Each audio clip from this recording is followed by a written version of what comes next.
Okay, this meeting of the Planning and Zoning Commission for January the 8th, 2025 will come to order.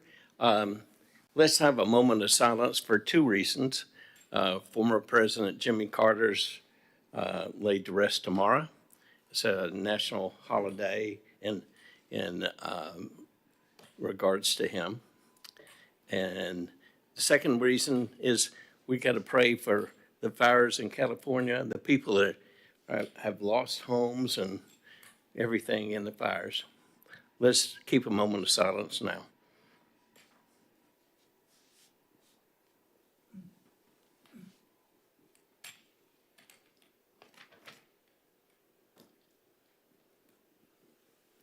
Okay, let us stand and pledge allegiance to the flag. I pledge allegiance to the flag of the United States of America and to the republic for which it stands, one nation, under God, indivisible, with liberty and justice for all. Thank you. Roll call, please, Lori. Chairman Richardson? Here. Vice Chairman Aton? Here. Secretary Grant? Here. Member Childs? Here. Member Garrod? Here. Member Faison? Here. Alternate Member Findler? Alternate Member Rogers? School Board Member McLaughlin? We do have a quorum. Next item will be approval of the minutes of the meeting of December 4th. Please read the meeting. Are there any directions or deletions or additions to the minutes? Mr. Grant. No corrections. I just wanted to approve it. Second. Motion to approve, the second. All members in favor, please say aye. Aye. All opposed? Okay. Will you read the judicial confirmation procedures, Chelsea? Yes. Tonight's agenda provides that all persons who anticipate speaking on any public hearing item must fill out an oath card to be heard on that agenda item and sign the oath contained thereon. These cards are located on the table near the entrance to the council chamber or may be obtained from the recording secretary. This meeting will be conducted in accordance to the procedures adopted in Resolution Number 24-1997.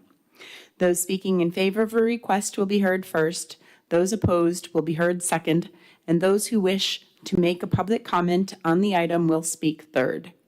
The applicant may make a brief rebuttal if necessary. A representative from either side, for or against, may cross-examine a witness. Anyone who speaks is considered a witness. If you have photographs, sketches, or documents that you desire for the commission to consider, they must be submitted into evidence and will be retained by the city. Please submit such exhibits to the recording secretary. Thank you, Chelsea. The next item is petitions and requests from the public present. I figured it was you.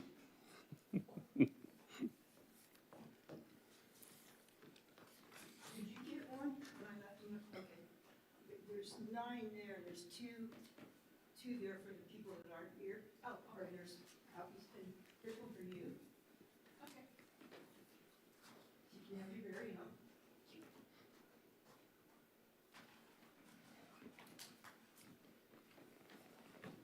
Eddie, you should have gotten one, right? You're welcome. Thank you. Thank you so much.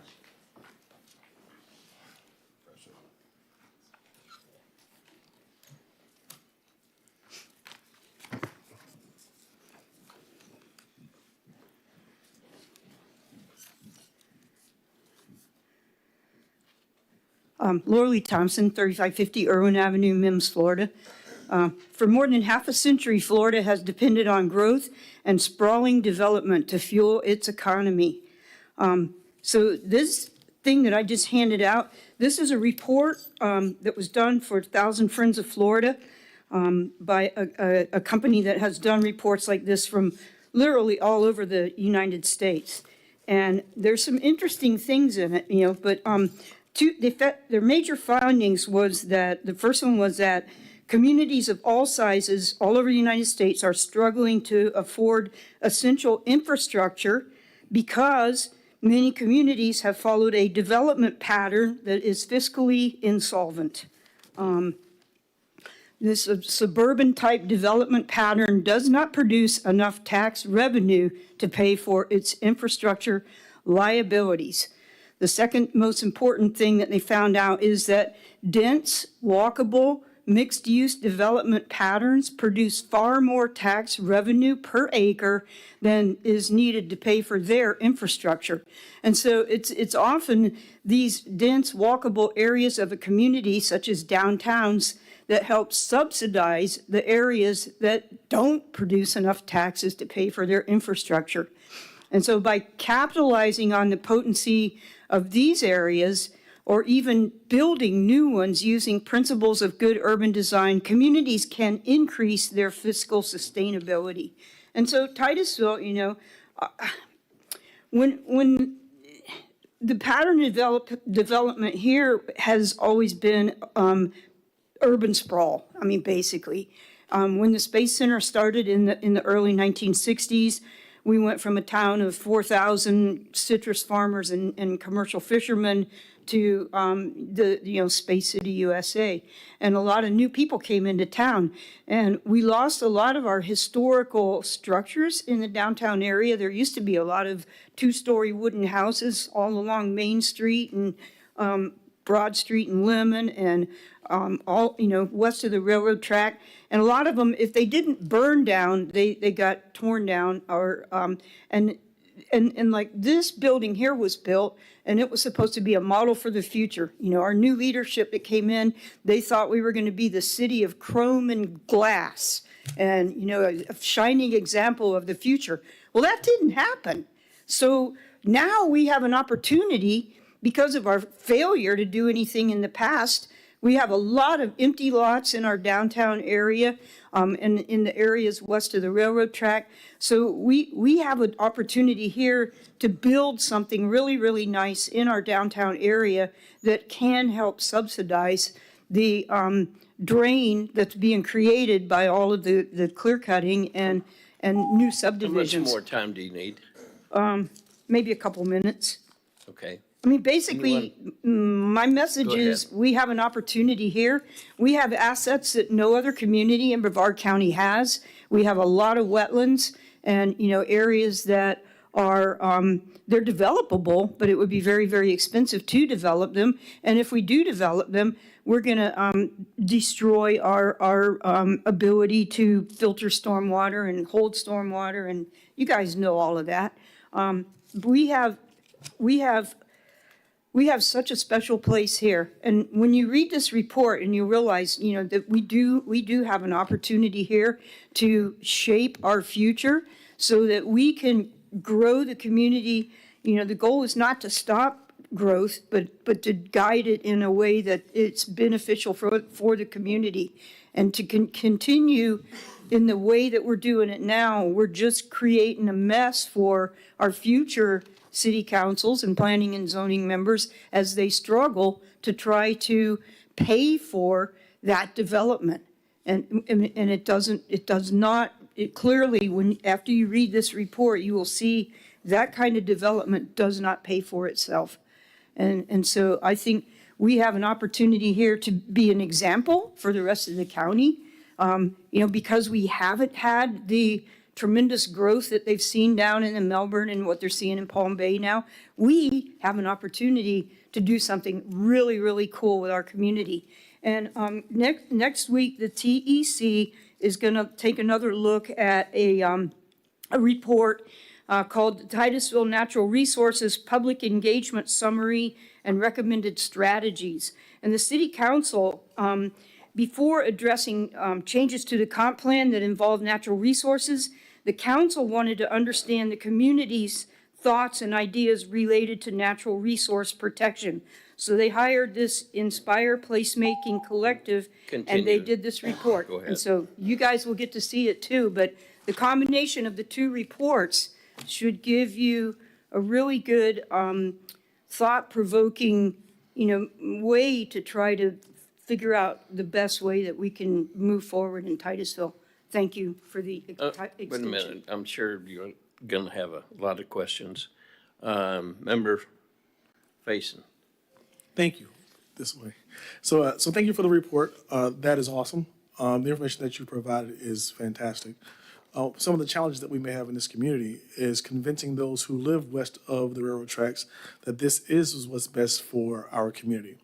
There have been a number of people, as you are aware, that come up and they speak against growing westward. How do you get this information into their hands to let them know that this is what's best, not just for them, but what's best for the future of our city? I printed 40 copies, and I will be glad to print more. And I'm going to try to get I have copies. I'll be glad.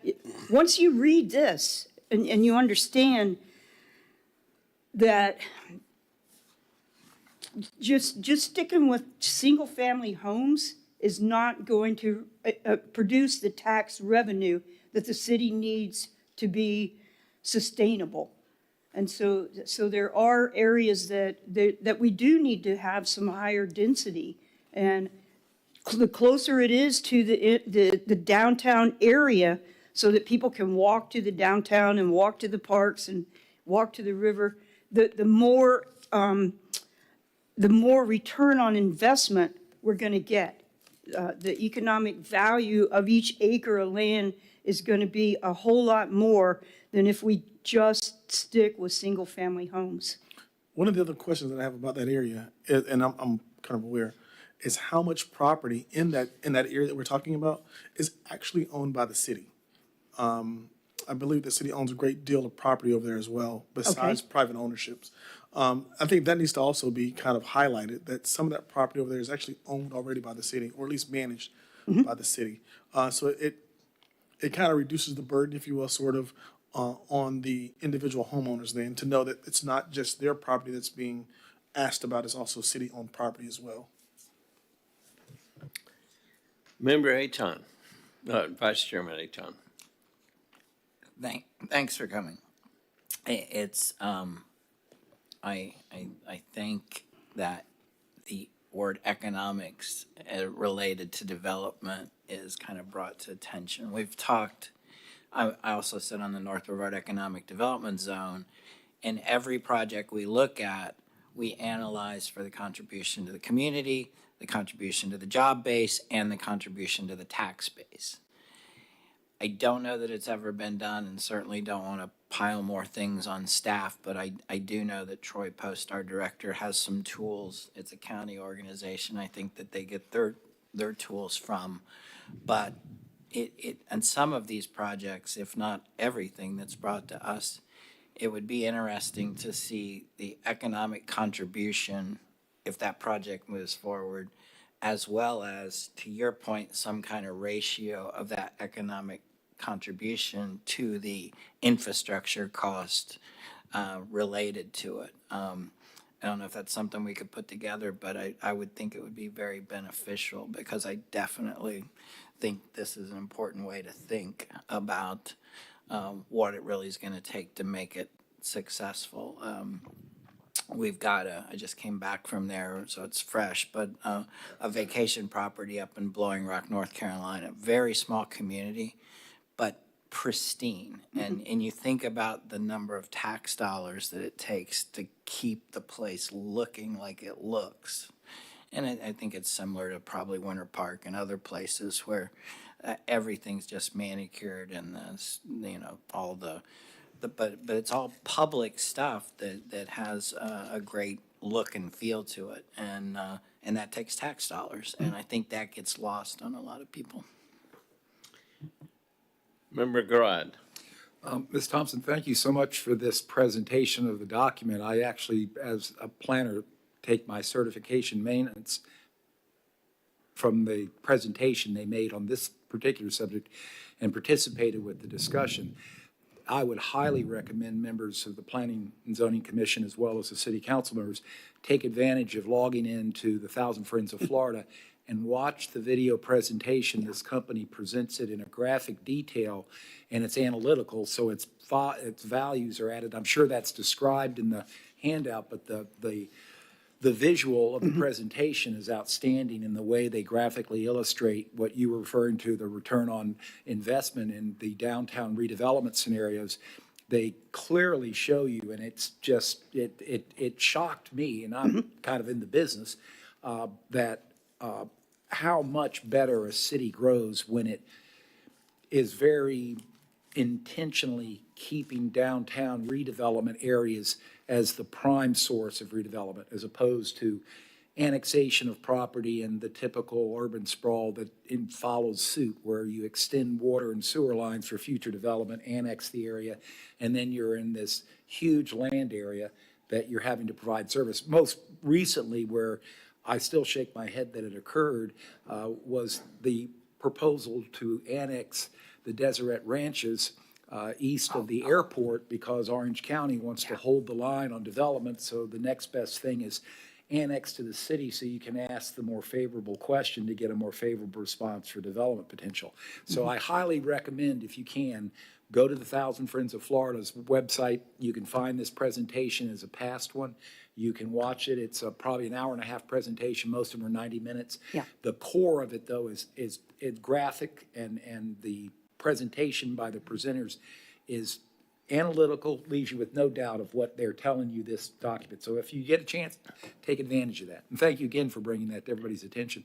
Yeah, you're welcome. Yeah, there's all kinds of really, really useful presentations on Thousand Friends of Florida, and you can just log on and watch them, and lots of different concepts. One of the best ones I ever saw was, besides this one, was a presentation on the underline, the linear park that's underneath the transit system in Miami. And it's like 20 miles long, and it's a linear park, and it's just incredible. They've created different habitats along it, and they've got different activities for people, and it's great.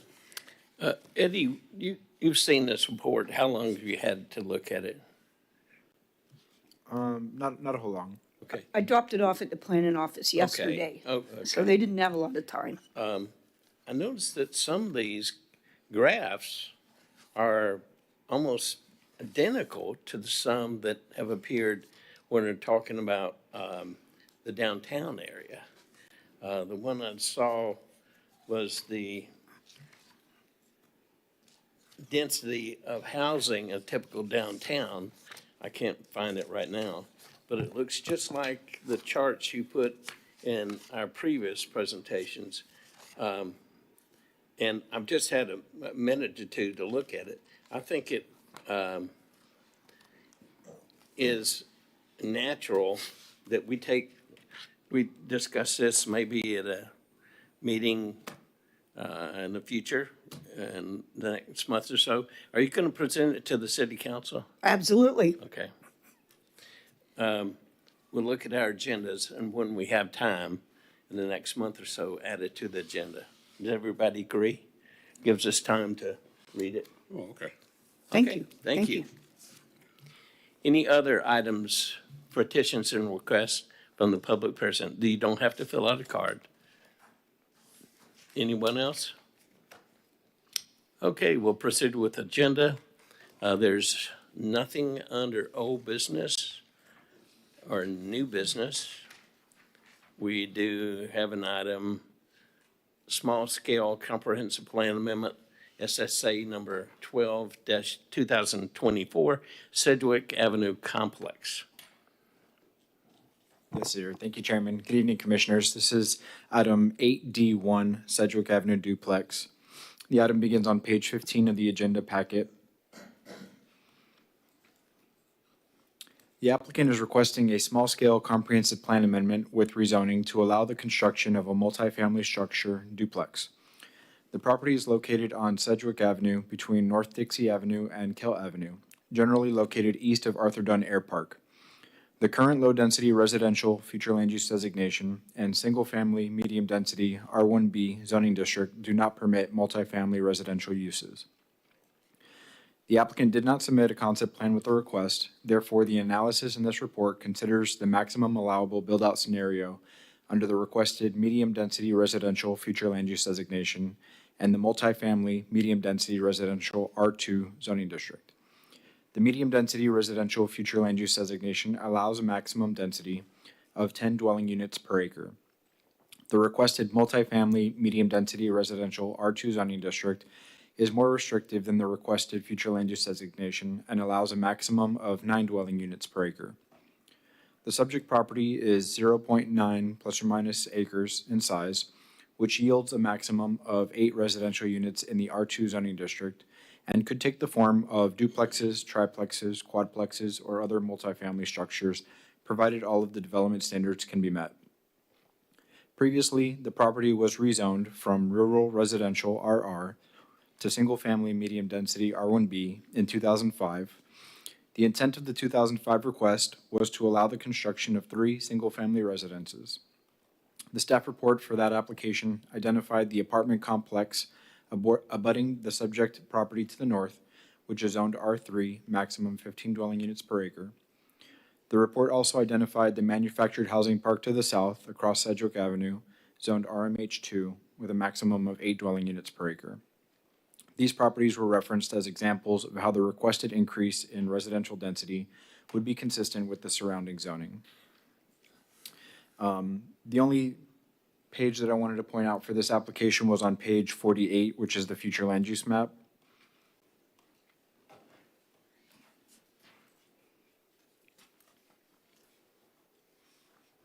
So page 48 is the current future land use map as it stands, and page 49 is what the future land use map would look if the medium density residential were approved. And this kind of gives you a feel for the different types of designations in the area.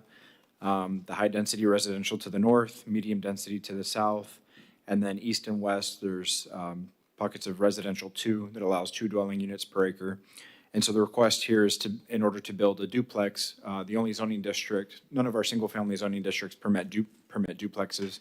And so in order to accommodate a R2 zoning that would allow a duplex, it would require a change to the future land use map to medium-density residential. With that, I'll take any questions. Thank you. Are there any questions of the staff? Any questions of the staff? Okay, is the applicant present? Come on up, please, and we'll open the public hearing.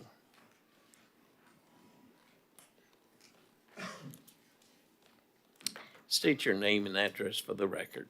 My name's Jeremiah Ofori, 852 Oberry Hoover Road, Orlando, Florida. Okay. So my request is to, based on the land use that's there, currently on the north side of the property, we have an apartment complex, and basically to the south side of the property, we have a mobile home park. So our request was, instead of building a single-family home in the middle of the two, it'd be more favorable to put a duplex or multifamily type unit there. Currently, throughout the city, we've been building on the infill lots throughout in single-family homes where it's favorable, and trying to do duplex or multifamily where within the city limits is favorable.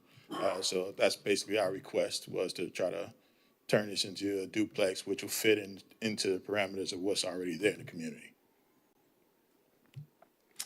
Okay, are there any questions of the applicant?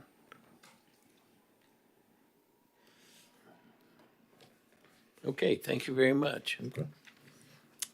Any cards? Lori? No cards. Okay. So we'll close the public hearing and it'll come back before the commission. I drove by this several times, including today, about 12 o'clock. And I think, my opinion is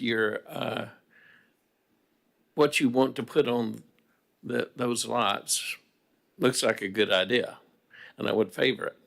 But I'm really concerned about the trees on the site. I recognize that there are a lot of palm trees, but there are some oak trees of big size on that piece of property. Will you have to clear cut it? Sir, if you want to speak, I'm sorry, you have to come back up to the podium. Thank you.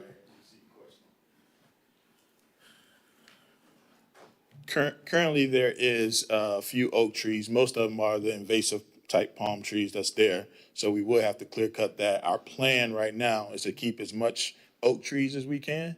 But until we get it approved, we didn't really go through ordeal process of trying to fit the houses on the property the way we could possibly do. So I hope that answers the question. The house design of the duplex looks real good to me. Yeah. And so modern most of design. the oak trees, the larger oak trees that you're talking about, there's one in the front that will work as kind of like a canopy tree. And in the back of two of the properties, there's a massive size one that should be able to stay in place. So we didn't get to the landscape engineering part of the project yet, so Okay. Why don't you stay there I for will. Secretary Grant? I think I read somewhere where two buildings were going to be erected. Am I correct in that? So currently the 0.9 acre parcel is split into three separate lots. So it will be, currently the plan is, or the proposal is, there'll be duplex on each property, so 6 units Six total buildings. Okay. is what we're proposing. And you'll be able to hopefully save all the heritage trees that we have around there? When I say heritage trees, I'm the big oak trees or whatever you have. I don't think we'll be able to save all of the oak trees, because there's three that I can recall as I stand here, and one of them, it's in direct conflict. It's in the middle of the property, so that one won't be able to be saved. There's one big one in the rear, and there's one in the front that we're proposing to save. The one that you say you won't be able to save, any idea how large it is? No, not as I stand here. Thank you, sir. Any other questions of the applicant? Okay, thank you. Yeah. Any other questions of the staff? Member Garad. I have a question for staff regarding the existing plat. I'm not familiar with the land development code thoroughly, but some communities will look at platted lots against a development program where this is going to be one building. I would imagine at some point it'd lie over the platted boundaries. Is there any subdivision requirement to replat this in order to vacate those individual lots? Or do you issue development permits based on the boundary of the ownership? Zoning setbacks and like kind applying? Ownership boundaries come into play, and so it wouldn't necessarily have to be reconfigured, replatted. But we'll take a look at that when it gets to a site plan or a building permit phase. And if there were easements that were part of that plat, then there could be a conflict with building over those easements. And maybe the applicant's aware of that, and thanks for the answer to that question. I just wanted to make a correction. You stated that there'll be one building on the total site, and currently the proposed is to break these into individual lots. So it's already broken into 3 separate parcels, and it'll be one building per parcel. Yes, yeah. Thank you. Thank you. Any other questions? Any other discussion? Any questions of the staff? Okay, I think, given the nature of what's happened in the neighborhood, I think this example of infill development is a good example. And Eddie, would you repeat your recommendation? Sure. The staff recommendation for the comprehensive plan amendment is to approve the small-scale comprehensive plan amendment consistent with the comprehensive plan. And the rezoning recommendation is recommend approval of the rezoning request on the subject property from R1B to R2. Any other questions? Out of an abundance of caution, Chelsea, I own a piece of property that's not adjacent to this, but within a couple 100 feet.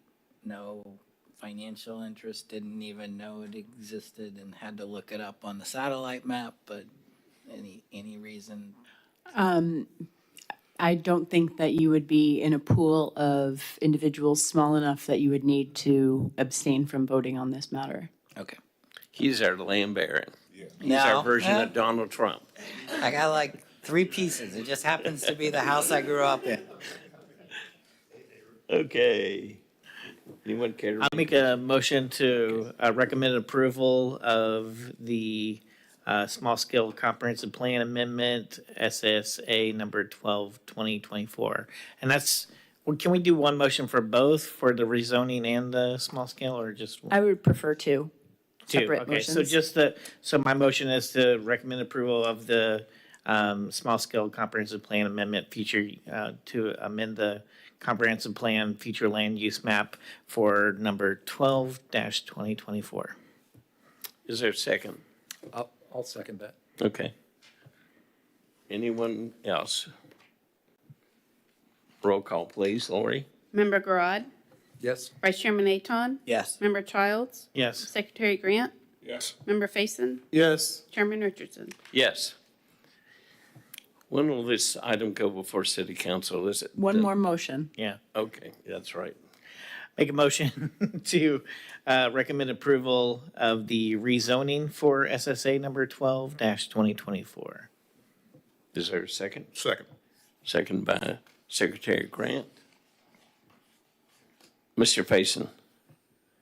That's all you like coming up? I'm sorry. Okay. Roll call, please. Lori? Secretary Grant, Yes. Member Faison, Yes. Member Childs. Yes. Vice Chairman Aton, Yes. Member Garad, Yes? Chairman Richardson. Yes.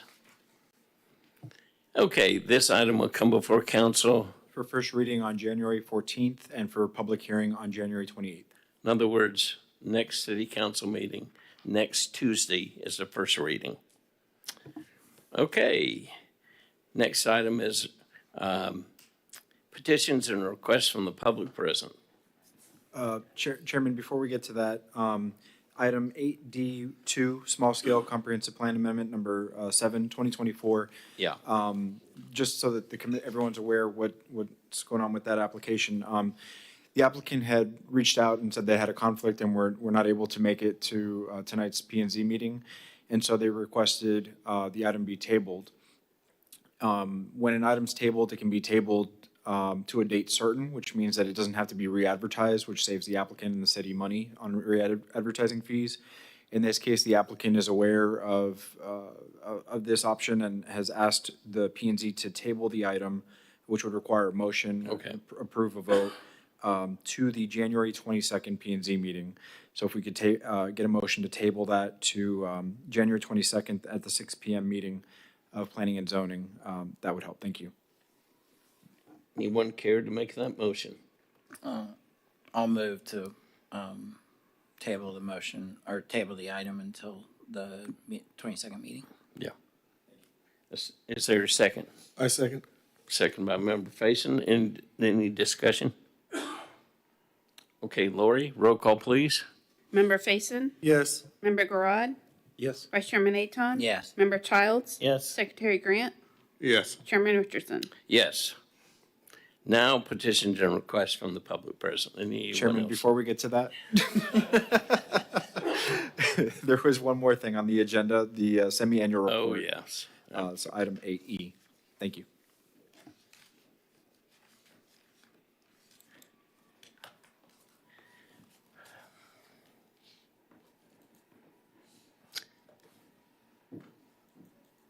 I don't think it appears on my agenda. And that's on page 105 of tonight's agenda, if anyone needs the page number. New business 8E, number 2. You gotta expand your little thing there under.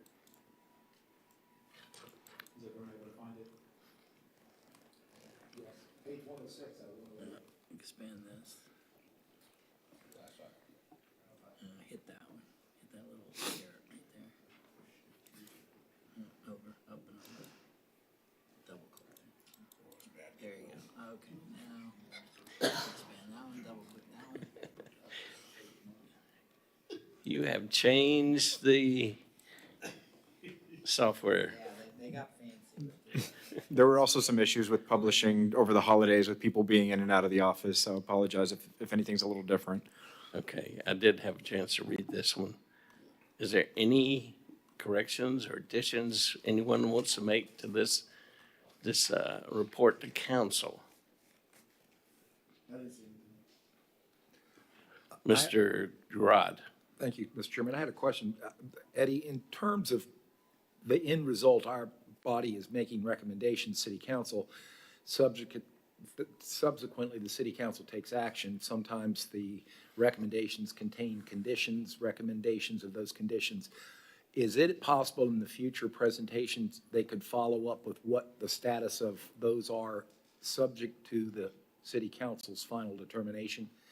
Or in short, if a recommendation for a conditional matter, was it followed through with city council and substantiating that? Or perhaps they didn't substantiate it and chose not to choose it?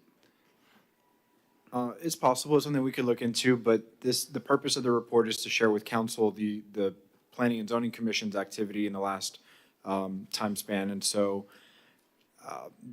following up to give P&Z an idea of whether council accepted those recommendations or modified the conditions is outside the scope of what the purpose of the semi-annual report is to council, but it's something that we could look into as a future report back to Planning and Zoning. And it's a follow-up to that. Would then the city council receive a similar report at the end of their year advising of the final actions of what they've encountered during the past year in the same fashion this is, maybe even the same subject? I'm sorry, was your question, would city council receive a report? Does city council receive a similar report to this that outlines what their matters before them happened in summary? Same thing to the city council as what we're seeing for us. This report is what will be presented to city council unless there are any changes. Is that what? Okay, let me try again. He thinks the city council should submit a report to the public. Oh, No. Because we're a recommendation body, we know what we've encountered in the course of the year, and the summary tells us, advises us to reflect on that, what it was our actions were. And that's good. But as a recommendation body, the body has the final action occurring with the city council. It would, to me, seem somewhat important that we would see in the summary what the final action was of the matters before the Planning and Zoning Commission to kind of get an idea of whether there seems to be a support for conditional approval, recommendations that may be exceptional. Certainly in some cases where recommendations are not followed and the city council chooses not to follow that recommendation, either approval or denial or anywhere in between. It just seems a report should finish with the final action as part of that report. For me, it would be interesting. I don't necessarily watch the city council meetings or watch the outline of the agenda, although I could. For a summary, it would seem as a recommendation body, having the final action disclosed there too would help the city Planning and Zoning Commission know kind of how the whole flow worked. And it may not be in the perspective now, but maybe that's something to think about, which is how I introduced it. Next year, it might be something to talk about internally, and maybe it would be helpful. I don't know if other council members would feel that way, commission members, excuse me, but for myself, it would be helpful. I don't usually interject, but the city clerk's office does a summary of action after every city council meeting. There is a report, Yeah. a summary of action. So if we had that, we can compare it to this. Mr. Aton, No, I forgot. I okay. was talking without my. You don't watch every city council meeting? I do. Like he said many times. Now petitions and requests. one more thing. So, but wait, there's more. Is it not on the agenda? I didn't, first of all, I didn't hear if there was an approval on the semi-annual report. And then the second question is, would any members of the P and Z care to present it to city council, or are we submitting the report as written? Well, I'm seeing the chairman usually present it to city council, and right now, I think they'd just like to review it themselves. Okay. We usually don't vote on it particularly, but is there any disagreement? Does everyone approve of the semi-annual report? Okay. Thank you. Now, Now, any petitions and requests from the public present? This is your last opportunity. We've got an audience. Okay. Next is the reports. Staff report. no report, sir. Chelsea, your report? I don't have much of a report, but the city council is now talking about boards and commission appointments, and there's a lot of conversation there. And those of us that are up for reappointment, remember, you should appear before council on the 28th, I think it is, their council meeting, the last one of January. And I've submitted my application to be reappointed.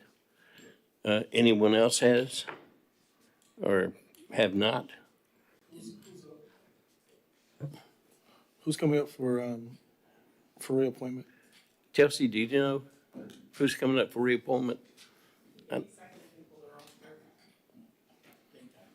think you are.